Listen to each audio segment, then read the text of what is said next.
హనుమ సూర్యుని శిష్యుడు. వాల్మీకి రామాయణంలో హనుమ గురించి, ఆయన శక్తిని గురించి ఒక మాట ఉంది. అసాధ్య సాధక అనగా అశక్యమును శక్యము చేయువాడు, అనగా సాధ్యము కానిది సాధ్యము చేయువాడు. హనుమ జన్మ వృత్తాంతానికి వస్తే, అంజనాదేవి కఠోర తపస్సు ఫలంగా వాయుదేవుని అనుగ్రహంతో సాక్షాత్తు శివాంశ సంభూతుడిగా హనుమ జన్మించారు. జన్మించిన వెంటనే సూర్యుని చూసి పండు అనుకుని ఆకాశానికి ఎగిరిన అసాధారణ శిశువు.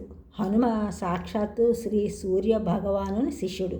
సూర్యుడు తన రథంపై వేగంగా ప్రయాణిస్తూ ఉంటే, ఆయనతో పాటు ప్రయాణిస్తూ వేదాంగాలను సకల శాస్త్రాలను అభ్యసించారు. అందుకే హనుమ అని నవవ్యాకరణవేత్త అని పిలుస్తారు. ఆయనకు తెలియని శాస్త్రం లేదు, రాని విద్య లేదు. ఆంజనేయ స్వామి వారి బలం వర్ణనాతీతం, అతులిత బలధామం, అంటే సాటిలేని బలమునకు నిలయం.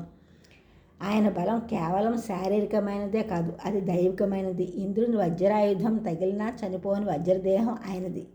సముద్రాన్ని లంఘించడం, సంజీవని పర్వతాన్ని చేత్తో మోసుకుని రావడం ఆయన అపరిమిత శారీరక బలానికి నిదర్శనాలు. హనుమంతుడు దాస్యభక్తికి నిలువెత్తు నిదర్శనం. హనుమ హృదయం చీల్చి చూస్తే సీతారామ చంద్రులు కనిపిస్తారు. ఆయన నిరంతరం రామనామ జపంలో ఉంటారు. ఇప్పటికీ గంధమాదన పర్వతంపై హనుమ రామధ్యానంలోనే ఉన్నారని పురాణాలు చెబుతున్నాయి.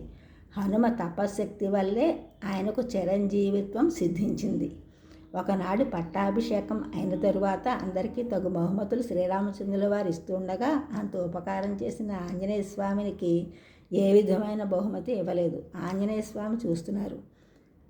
అప్పుడు శ్రీరామచంద్రుడు ఈ విధంగా అంటారు: పరోపకారార్థే విపత్తిమభికాంక్షతి అని. ఎవరికైనా ఉపకారం చేసినప్పుడు వారి వద్ద నుండి ఏది ఆశించకూడదు, లేదంటే వారికి వచ్చిన విపత్తు ఆశించినట్లే అని.